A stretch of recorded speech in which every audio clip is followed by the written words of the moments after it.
بيحاولوا ان هم يكون كل ده هدفهم في الفترة اللي جاية. كمان زي ما بنقول اقليم القناة وسيناء دايما مبدعين، ودايما فيهم عقول لا يستهان بها. احنا النهارده هيبقى معانا فكره عبقريه جدا، وهي هتحل كل مشاكل الانترنت الحاليه. يمكن انا مش طليعه قوي في الانترنت، بس اكيد ضيفنا النهارده اللي هيكون معانا في الاستوديو هيكلمنا اكتر عن اختراعه والمشروع الخاص بيه، ودي الحاجات دايما اللي بنحب نبرزها من خلال برنامجنا الشبابي على الهوا سوا. خلينا نطلع لفاصل ونرجع نبدا معاكم بالاخبار.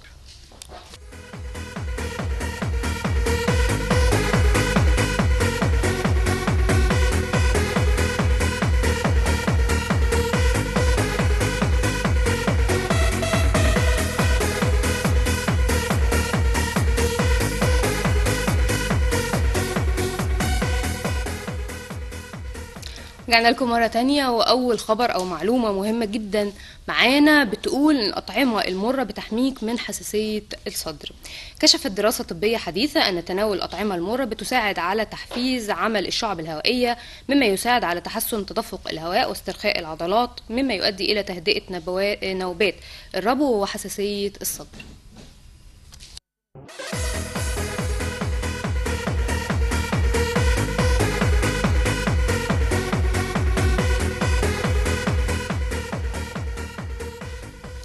تاني معلومة معانا النهاردة بتتكلم عن أعلى مدينة في العالم. أعلى مدينة في العالم هي مدينة صينية بتسمى وانشوان، تقع على ارتفاع 16575 قدم فوق سطح البحر. إن شاء الله هنفكر نزورها قريب.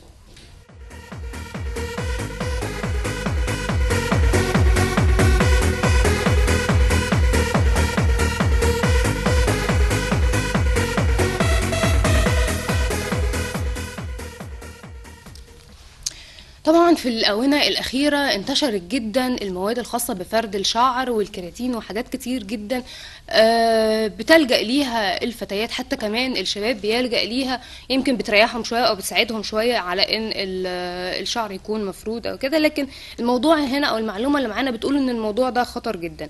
تجنبوا منتجات فرد الشعر.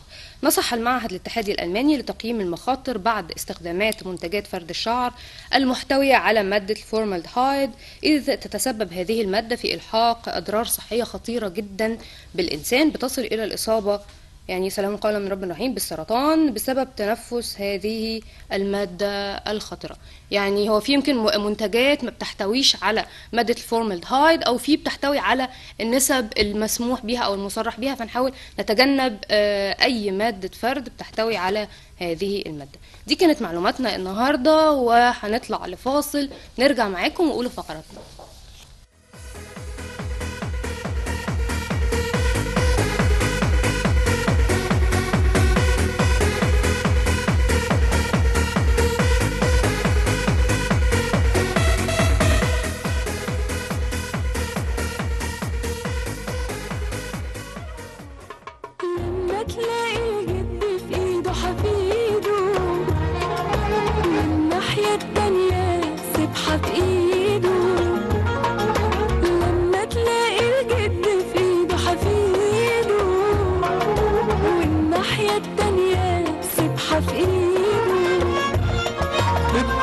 في عينه بريء وفي وشه احساس بريء، لسه جايب جلابيته النهارده وبينده وسط الطريق ويقول له يا جدو، ويمسك ايده ويشده ويقول له انا عايز اتوضى، ويقول له يلا نصلي العصر.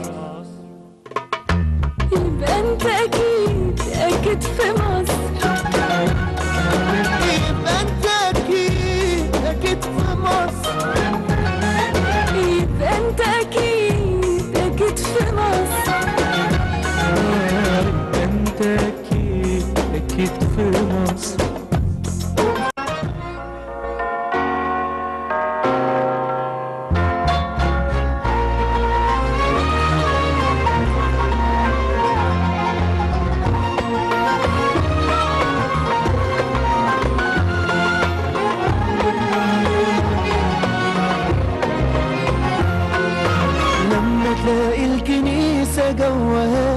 دافي وأصيل، وكل ركن فيها شاهد عالتاريخ. لما تلاقي الكنيسة جواها دافي وأصيل، وكل ركن فيها شاهد عالتاريخ. هنا المسيح والعذراء عاشوا بالسنين وسط ناسها وأهلها الطيبين. هنا المسيح والعذراء عاشوا بالسنين وسط ناسها وأهلها الطيبين. ده كلام جرجس وعم ناصر، ويبقى انت أكيد في مصر. ويبقى انت اكيد في مصر. يبقى انت اكيد في مصر.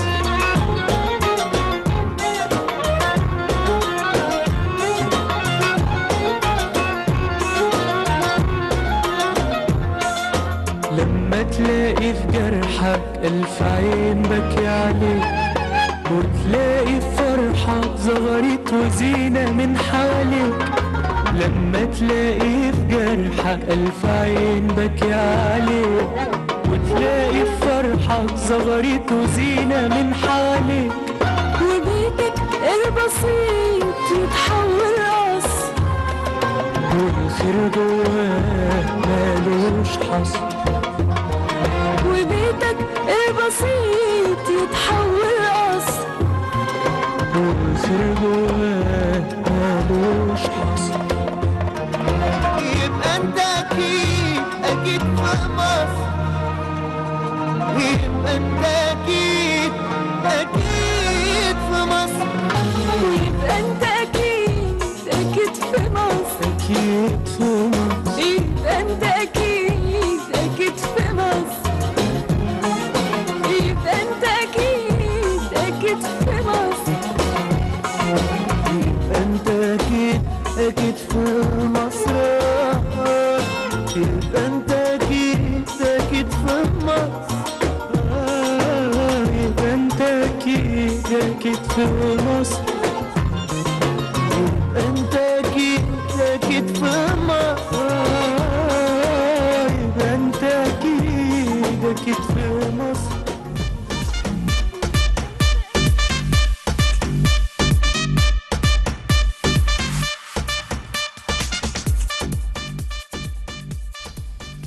مرحب بيكم مرة تانية ومع أولى فقراتنا. يمكن الإنترنت دلوقتي بقى داخل في جميع مجالات الحياة، كلنا بنلجأ ليه لحاجات كتير جدا. يمكن أسهل حاجة لو حابين نعرف أي معلومة ندخل على جوجل، ندخل على أي سايت على الإنترنت، حتى الأخبار، كل حاجة بقينا بنلجأ للإنترنت عشان نقدر نوصل لها. لكن كتير جدا بيقابلنا بعض المشاكل زي السرعة. يمكن في فترة حصل إن في انقطاع في كيبل إنترنت، فده عمل مشكلة في الاتصالات كبيرة جدا، أثرت بشكل كبير على كتير كمان من اللي بيستخدموا ده في شغل او في اعمال. يعني كان في مشاكل كتير ممكن نواجهها في موضوع الانترنت. موضوعنا النهارده ان احنا بنتكلم على شبكة مختلفة تماما، شبكة هيكون فيها حل سحري لمشاكل الانترنت اللي بنتكلم عنها دلوقتي. لكن الحل ده هيتفعل ازاي نقدر فعلا ان احنا نقول ان احنا بدأنا نستخدم ده. العقل العبقري بقى اللي اخترع هذه الشبكة او هذا الموضوع هو موجود معانا النهاردة. هو يعني شاب مصري مش من بره ولا يعني هنقول التقدم، عايزين نقول ان احنا دايما عندنا العقول اللي تقدر تعمل اي حاجة، لكن يمكن مشكلتنا دايما في التمويل، في البحث العلمي، في نقص الامكانيات. النهاردة عايزين نعرف اكتر عن هذا الموضوع، ازاي هنقدر ان احنا نفعله في الفترة اللي جاية بحيث ان احنا نتجنب كل المشاكل الانترنت اللي بنواجهها حاليا. هنتكلم اكتر في الموضوع، هنتكلم اكتر عن هذه الشبكة وازاي هتكون مؤثرة في حياتنا من خلال لقائنا النهاردة مع ضيوفنا اللي منورنا في الاستوديو. معانا مهندس محمد عبد الوهاب، هو المخترع الشبكة، ومعانا أستاذ طارق فاروق يعني مساند ليه ومتابع معاه في الموضوع. أهلا بيكم منورنا في الهوا سوا. أهلا بحضرتك. يعني وبرضو عشان نبقى واضحين من الأول أو نوضح الفكرة من الأول، حابين نعرف الفكرة جت إزاي، ويعني إيه الخطوات اللي قدرت تمشي عليها، أو إيه الفكرة اللي جات لك إن أنت تبدأ مشروع قوي زي ده؟ هو في الأول كان في مناقشة، وكان لازم كل واحد يختار عندنا في الدفعة بحث يعمله ويناقش تحت إشراف دكتور. تمام. فكان جات لي فكرة لتطوير صاروخ موجود. رحت للدكتور وكان معايا واحد زميل وشرحت له الفكرة، ازاي الصاروخ ده اتعمل، التطوير اللي فيه، وازاي جهاز الكمبيوتر اتحكم فيه. هو الصاروخ كان فكرته انه ازاي يخرج من المسار اللي هو ماشي فيه ويتنقل من مسار لمسار. فالدكتور قال لا، شوف حاجة صغيرة يعني هو أصغر من كده. التحكم ازاي ان انت تغير مساره يعني عن طريق عن طريق جهاز الكنترول. كمبيوتر محركات تتزود في الصاروخ، هتقدر تخرجه من المسار اللي هو ماشي فيه، يتنقل على المسار التاني، تمام. بحيث ان لو اتضرب عليه حاجة ما تصطادوش. دي فكرة مش موجودة. لا مش موجودة، هي للأسف الفكرة بتاعت الصاروخ دي اتباعت بره للأسف يعني. لكن تطويره عندنا احنا ممكن نعمل زيه هنا، ممكن نطور فيه يعني. التطوير عندنا هم لغاية دلوقتي ما اتطورش في الصاروخ. تمام. كان ايه المشكلة بقى؟ المشكله اللي هو كان الدكتور بيقول ان احنا ما نقدرش نعمل حاجه زي دي، وان كان في واحد زميلك في الدفعه اللي فاتت جه طور في طياره، ولما راح بعد ما خلصناه وراح وزاره الدفاع، اخذوا الملف بتاعه وحطوا الملف بتاعه في الدرج ما حصلش اي حاجه. فشوف حاجه صغيره تعملها. يعني هي نفس المشكله اللي بنتكلم فيها، عدم الاهتمام بالبحث العلمي وعدم التفعيل. ومفيش تمويل عشان يمول حاجه زي دي. فبدات افكر بقى في حاجه تنمي الاقتصاد. تمام. ماشي. فجات لي فكره ان انا اعمل شبكه تدير الاقتصاد. فكان في بدايتها ان انا اعمل الشبكه الاقتصاد ده هيتربط بشبكه الانترنت، هتبقى عن طريق خلال الانترنت. وبعدين لقيت ان الانترنت هتبقى متحكمه من امريكا، يعني احنا برضو اقتصادنا يكون واقع تحت امريكا. فقلت لازم نستقل، تبقى شبكه مستقله بنفسها. فبدات ادرس بقى ازاي شبكه الانترنت دي معموله. تمام. درست الشبكه دي معموله ازاي. وقفت قدامي نقطه، ازاي البيانات بتتنقل من جهاز الكمبيوتر للشبكه. فبدات ادرس النقطه دي. فلما درستها ربنا الهمني بقى بالفكره، ازاي ان انا اخد البيانات اللي بتظهر على الكمبيوتر، البيانات الالكترونيه، عشان خاطر انها تبعت لشبكه الانترنت ويتم رساله توصل للسيرفر وكده.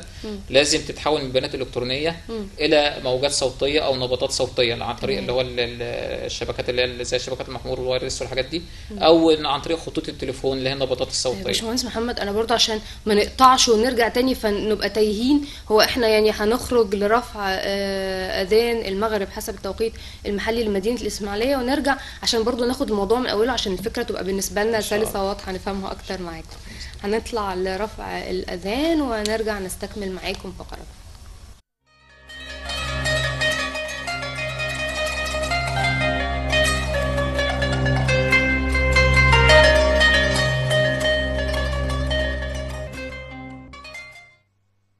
الله أكبر الله أكبر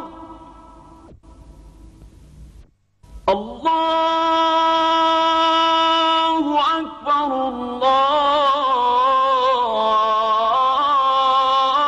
الله أكبر. أشهد أن لا إله إلا الله.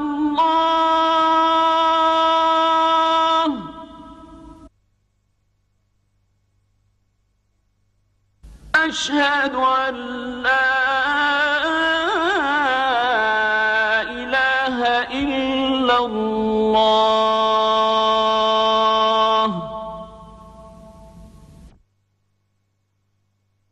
أشهد أن محمدًا رسول الله.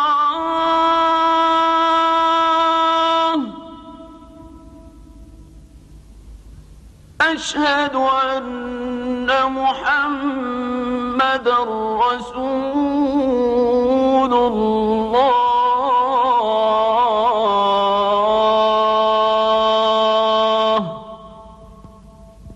حي على الصلاة.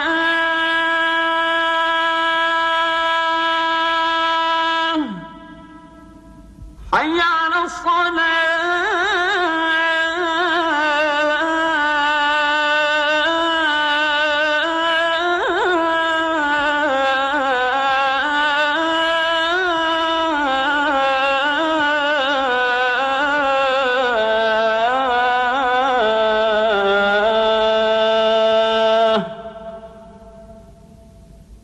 حي على الفلاح.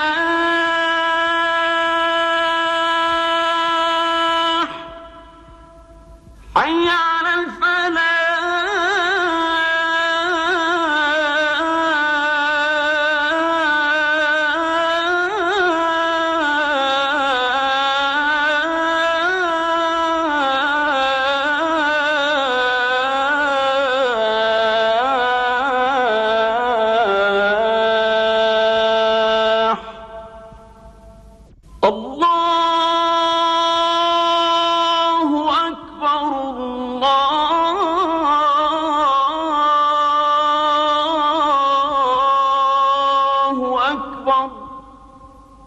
لا إله إلا الله. اللهم رب هذه الدعوة التامة والصلاة القائمة هات سيدنا محمدا الوسيلة والفضيلة والدرجة الرفيعة وابعثه اللهم المقام المحمود الذي وعدته. وصلى الله وسلم على سيدنا محمد وعلى آله وصحبه أجمعين.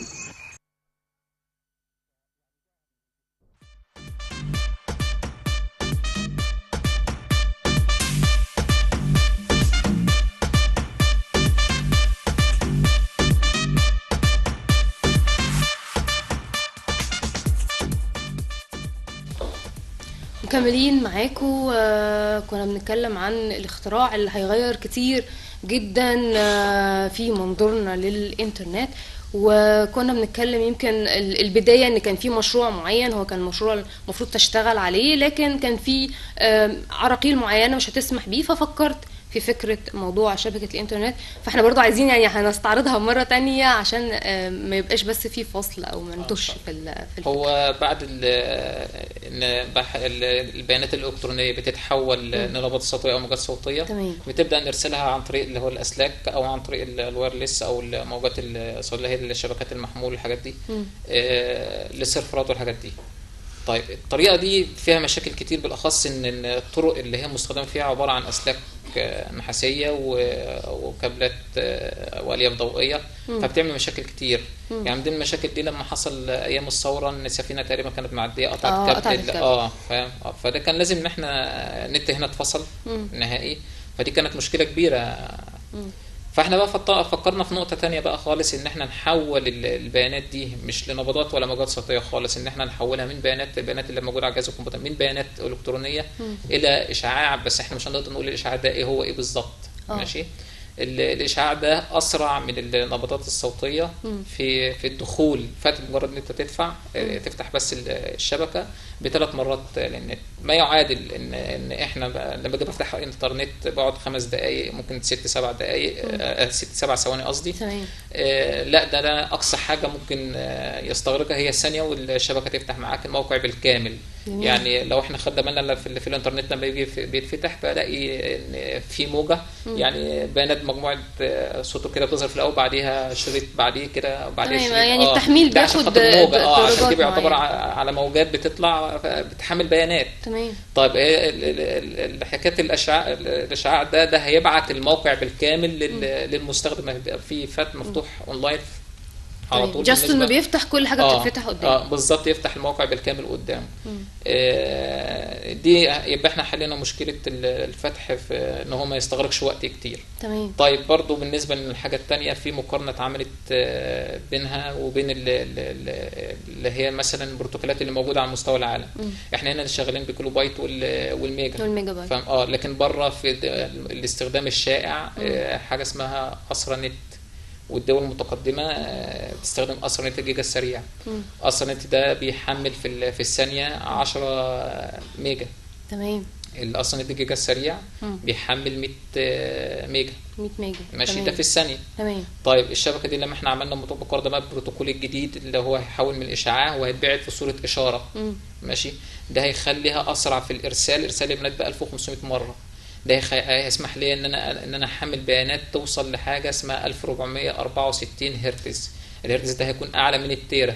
وده غير مستخدم في اي مكان. لا ده مش مستخدم، هم لسه بره ما وصلوش للتيرا، هم وصلوا للجيجا. تمام. ان ازاي ان انا احمل بيانات من على النت في الثانيه تنزل لي جيجا، احمل لي على جهاز جيجا. طيب لسه قدامهم تيرا، ولسه قدامهم على المستوى حاجه اسمها الهرتز. بالنسبه للهارد وصلوا للتيرا. ماشي. بالنسبه للنت اقصى حاجه اللي هم وصلوا لها اللي هي الجيجا. بالظبط. يعني هو الهارد ممكن هو اللي تبقى سعته كده، لكن كانترنت وسرعه ده مش موجود. دي حاجه تانية عشان برضو مشاهدين ما ف دي السرعه بتاعتها في تحميل البيانات هتكون 1464 هرتز. الهرتز ده فيه 1024 تيرا، التيرا فيها 1024 جيجا، الجيجا فيها 1024 ميجا، وهكذا. يعني انا ممكن في ثواني بعمل داونلود لاي حاجه، البيانات اللي انا عاوزها. بس لكن هنقع في مشكله صغيره، ان الذاكره عندي والهارد هيكون صغير لو انا طلبت بيانات كتير. هي فاهم. فانا محتاجه اعلي كمان لازم بقى يبقى في الهارد. تحديث للجهاز الكمبيوتر. تحديثه اللي هيبقى حاجه مختلفه تماما، هي نازله بالامكانيات دي. يعني عشان برضو ما اكيد مش كل حد هيروح بقى يغير على طول يعني. لا هو جهاز لو في الكمبيوتر حاجات هيبقى زي ما ممكن هو، تبقى لكن معدلة. هيبقى فيه عشان خاطر ان انا اعمل الشبكه دي هيبقى في كارت بديل للكارت اللي هو موجود، كارت الشبكه ده هيركب. الكارت ده هيبقى على اتصال بوحده تحكم هتتعمل. وحده التحكم دي هتغطي مساحه 300 ألف كيلو مربع. بالنسبه للوسائل الموجوده هنا، وسائل عن طريق خطوط التليفون بتاعت الانترنت، وسائل عن طريق شبكات المحمول، وسائل اللي هي الموجات الوايرلس والحاجات دي اللي هو نقط الاتصال اللي هي الموجوده. دي اقصى مساحه مثلا شبكات المحمول بيغطي 2 كيلو، تمام، يعني 2000 متر مكعب. طب انا وحده التحكم اللي احنا هنعملها الجديده دي هتغطي 300 ألف كيلو ما شاء الله. متر. ما شاء الله. فدي مساحه كبيره طبعا. يعني مصر هنا مثلا تحتاج 3 وحدات تحكم. ماشي، بخلاف انها هتتعمل عشان تغطي المساحه عشان كلها. تغطي المساحه، بخلاف ان في اقمار صناعيه هيتطور فيها. دي برضو هتبقى مربوطه بوحدات التحكم، لها شغل تاني برضو عشان تسرع من شغل البيانات. تمام. في الارسال والاستقبال. ولها شغل تاني اضافي غير حكايه الاتصال. تمام. في نقطه برضو انا عايزه اعرفها وهرجع لك فيها، بس انا هروح لاستاذ طارق عشان يكلمني فيها باستفاضه. طبعا استاذ طارق يعني عايزين نقول ان خلفيته ان هو ناشط سياسي، وكنا دايما عارفين مواقع الانترنت او الانترنت بصفه عامه سهل اختراقه، وسهل ان اي حد ممكن يعرف، او اي دوله خارجيه ممكن تعرف كل حاجه بتتم عندك. النقطه دي قدرتوا ان انتوا تسيطروا عليها في الشبكه الانترنت الجديده الاي؟ لا لسه، هو البحث بتاع الأستاذ محمد هو أقدر إن هو يتكلم عنه. إنما هو أنا خدت معاه يعني واحنا كنا بنتكلم في موضوع إن في الاختراق سهل إن هو يتم اختراق الإنترنت حاليا في مصر، لكن مع الشبكة الجديدة هل ده هيكون لا يستحيل وارد؟ يستحيل، لا يستحيل اختراقها إطلاقا. ممنوع، يعني صعب إنك أنت تخترقي هذه الشبكة إطلاقا يعني. تمام. لأن فيها امتيازات تفوق امتيازات النت. وهنا في جدول هنا حضرتك موضح الامكانيات بتاعت الشبكه الحديثه والفرق بينها وبين شبكه النت. احنا عرضناه، مش عايز اقول لك عرضناه في كل يعني هو حضرتك معاه يعني في كان دور مفعل، ولا هو جست معاه بس كسبورت؟ لا انا سبورت معاه كده، يعني بتحرك معاه للمواقف، لان هو يعني معرض لحاجات كتير قوي، فلازم يبقى حد معاه يقدر يعني يحركه ويوديه للاماكن اللي هو تقدر يفعل المشروع طيب بتاعه. احنا عايزين برضو نعرف ده عملتوه ازاي والخطوات اللي خدتوها ازاي، بس يعني نرجع برضو عشان برضو نكمل المشروع كله والصورة كلها تبقى واضحة. احنا اتكلمنا ان هيبقى فيه سرعة افظع بمراحل كتيرة. لو هنتكلم بقى عن بقية المميزات الخاصة بالشبكة، هو بالنسبة للنت اسرع من الانترنت، مستحيل اختراقها نهائيا. ليه مستحيل اختراقها بقى؟ لان في اجهزه معينه هتركب في جهاز الكمبيوتر ده، هتحدد للشخص مين اللي قاعد. واذا كنت انا الشبكه الرئيسيه ان شاء الله تتعمل هنا في مصر، دي بقى هتحدد الشخص ده يخش ولا ما يخشش. هو الشخص ده فعلا اللي هو قاعد هو المستخدم الحقيقي، ولا ده حد متاح لشخصيه الشخص الثاني. دي بقى اجهزه معينه هتركب عليها، والاجهزه دي مش هتبقى مكلفه يعني. هو التكلفه كلها في وحدات التحكم ومقدور عليها ان شاء الله. مش عاليه قوي؟ لا مش وحدات التحكم دي ده شغلنا احنا، لكن بالنسبه للتطوير الجهاز والحاجات دي من ضمن الحاجات اللي هتطلب عشان تشترك في الشبكه. حفاظا على امن شغلك انت وسريتك انت. تمام. دي بقى هتسمح بقى للدول كلها ان هي تعمل شبكات للحكومات والمؤسسات والشركات اللي عندها، وتبقى مطمنه ان ما فيش حد يقدر يخترق بياناتها ويسحب ملفاتها، او حد يسرق ايميلات او الحاجات دي كلها بالنسبه للمستخدمين العاديين. ده بيحصل كتير. ما هيبقى الحاجات دي هتتمنع نهائي خالص، مش هتبقى موجوده. ده بالنسبه لشبكه الانترنت. النقطه يعني امكانيات ان هاكينج الاكونتس بتاعت حد تاني واللي بنسمع عنه ده مش هيبقى لان في ده جهاز بقى اللي هيحدد لي الشخص اللي موجود ده هو الشخص الحقيقي ولا شخص تاني. والفيروس لا الفيروسات دي مشكله بقى. دي بتبقى خاصه بالملفات اللي ده ممكن يكون واحد صاحب شركه يحط مثلا على السيرفر ولا حاجه بيانات، ويحط برنامج فيروس ولا حاجه. دي احنا ممكن نعمل حاجه ان احنا لما نكتشف حاجه زي دي ان احنا نلغي نسقط الموقع ده، او نمنع الدخول والخروج عليه. ده اللي احنا نقدر نعمله. لكن هو الفيروسات دي ما في ناس كتير بتحب الأذية فتصنع فيروسات عشان خاطر تعمل برامج تانية خاصة مضادة للفيروسات ويشيل الفيروسات دي. يعني تبقى حاجة مقابلة، هو بيعمل لك فيروس عشان يعمل لك يعمل برنامج يعالج الفيروس ده ويسوق المنتجات بتاعته. ده فكرة الفيروس قايمة على كده على فكرة، مش قايمة يعني واحد بإيديه، لا هو قايم ان هو بيصنع فيروس معين عشان يسوق عشان تلجأ ان انت تجيب الانتي فيروس. تشتري بقى برنامج خاص بقى ايا كان هو اسم البرنامج، يبدأ يعالج يديك الداء والدواء مع بعض. بالظبط كده. هو ده اللي بيعملوه، دي الشركات اللي بتعمل. طب بالنسبة للدراسة، يعني انا شايفة ان في دراسة وافية للمشروع، شايفين التكلفة العامة لتنفيذ المشروع ده هتكون ايه؟ هو التكلفة هنا يعني غالية شوية، يعني في المرحلة الأولى 129 مليار ومليون و311 ألف و590 دولار. تمام. ماشي. إنما تكلفة ده في الثلاث المرحلة وحدات الأولى. لكن احنا عندنا التمويل. التمويل موجود. عندنا الفكره ان هنمول من الالف للياء، احنا مش محتاجين من البلد فلوس. ده احنا اللي هنديها فلوس. طب يعني حضرتك بتقول التمويل موجود. ايه مصدر التمويل الموجود؟ لا دي افكار بقى احنا هنعملها، يعني ربنا ادانا الفكره دي، مش هدينا بقى مش عارف ظروف البلد دي ايه المشاكل اللي فيها وايه الحاجات اللي بتحصل فيها، فاكيد ادانا الفكره اللي احنا هنمول بيها. ماشي. ودي اللي هنفاجئ بيها العالم كله، اللي هم الناس اللي بتطلع تسافر بره وتقول لما يطلعوا انت ما عملتش حاجه دي هناك في مصر ليه، يقول لك اصل ما فيش تمويل وما فيش. فدي بقى هنثبت لهم عملي لا زي ما ربنا اداك الفكره اداك التمويل بتاعها. تمام. بس انت مش عايز تقول لنا يعني؟ ما نقدرش ان احنا نقول، اصل دي يعني تعتبر اسرار ما ينفعش ان انا اقولها. طب ممكن بعد الهوا ان شاء الله.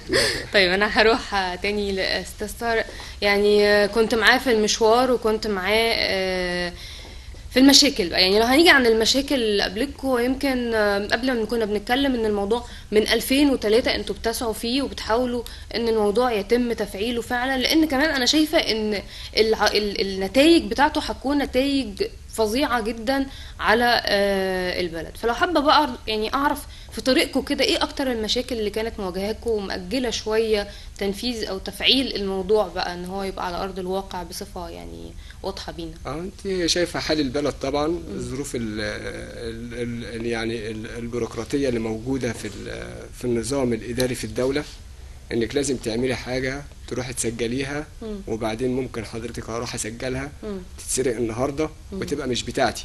يعني انا اخترعت حاجة بعد التسجيل ممكن تتاخد. ما هو في النهاية محدش يعرف حضرتك، يعني الناس اللي زينا اللي هم مدفونين العباقرة المدفونين اللي زي الدكتور محمد يبقوا ايه، هم بيقدموا البحث بتاعهم، حد تاني بيبتدي ياخد الحاجة ديت ويكتبها باسمه. في النهاية بينسب للي طلع للنور، ما بينسبش للي كان في الضلمة.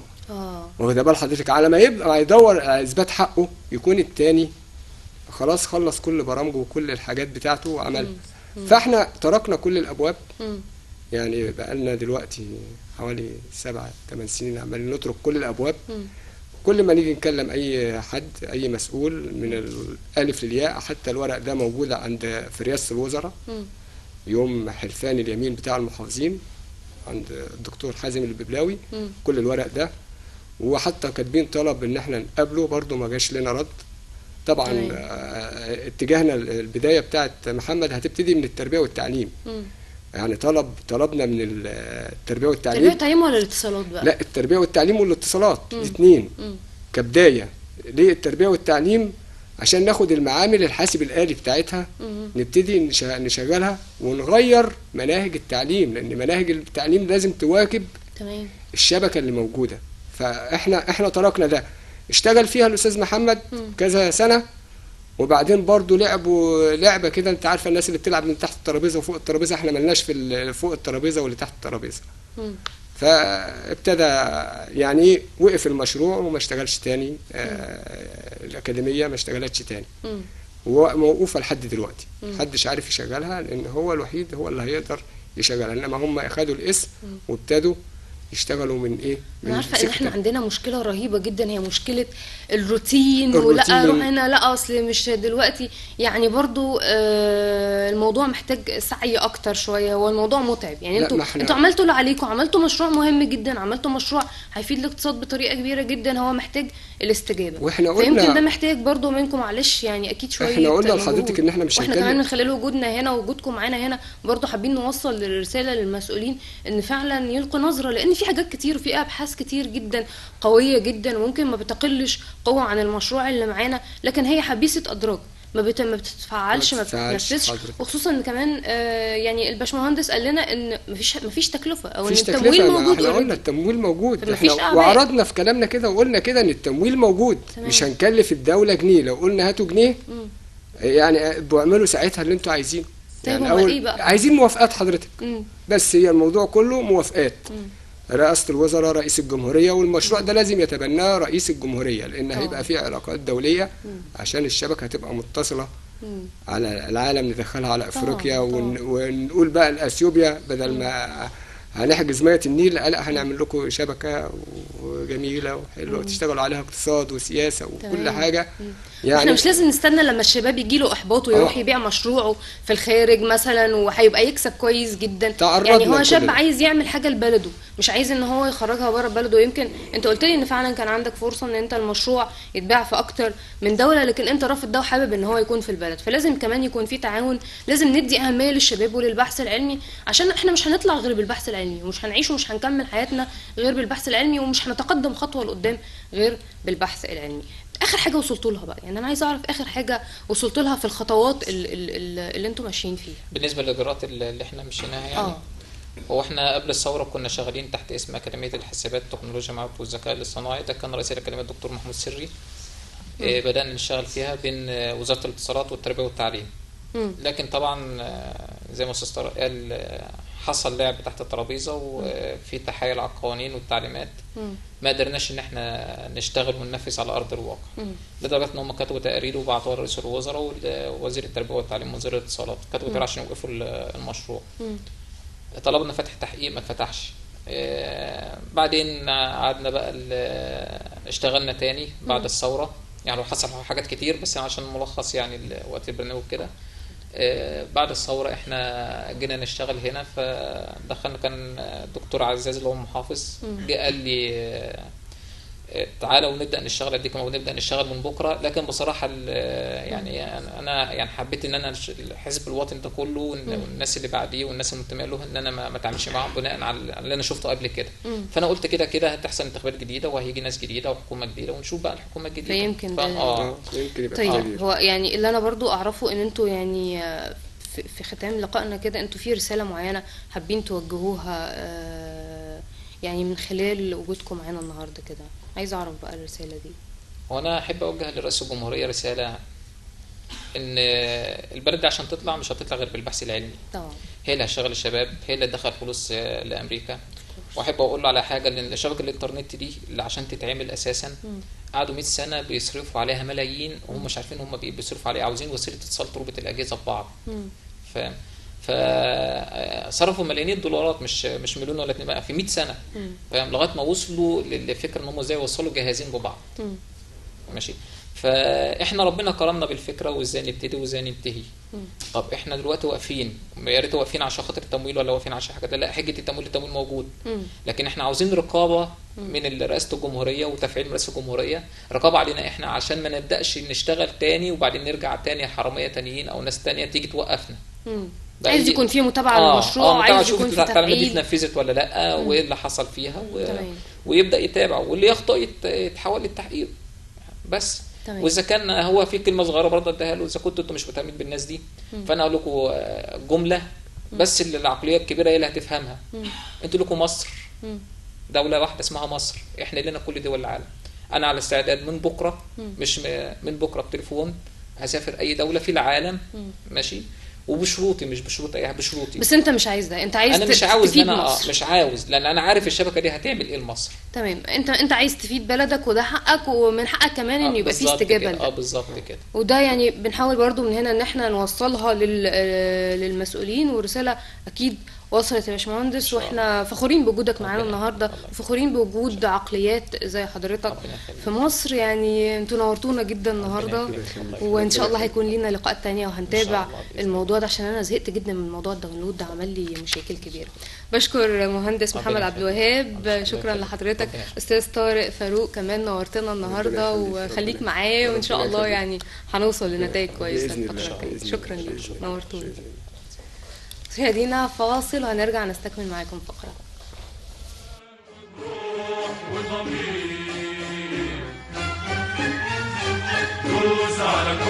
الصعب على كل الصعب وسير.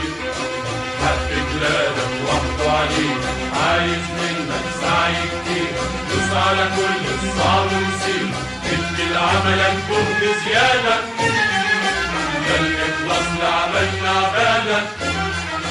قوم بإيمان وبروح وضمير. دوس على كل الصعب على كل الصعب وسير سير سير. ابني وتزود من أمجادك.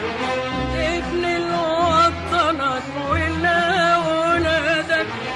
فكر ابحث ازرع صنع.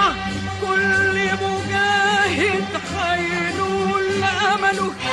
ربنا مش هيضيع أبدا أجر مكافح متقن عمله. اخلق جدد انتج صدر. خلي بلادك تقوى وتكبر. قوم بإيمان وبروح وضمير. دوس على كل الصعب على كل الصعب وسير سير سير. قوم بإيمان وبروح وضمير. دوس على كل الصعب على كل الصعب وسير. حق بلادك وحده عليك عايز منك سعي كتير. دوس على كل الصعب وسير. ادي لعملك جهد زيادة. ده الإخلاص لعملنا عبادة. قوم بإيمان وبروح وضمير. دوس على كل الصعب على كل الصعب وسير سير سير. يلي بنيت الهرم قبل الزمان بزمان. وبنيت لنا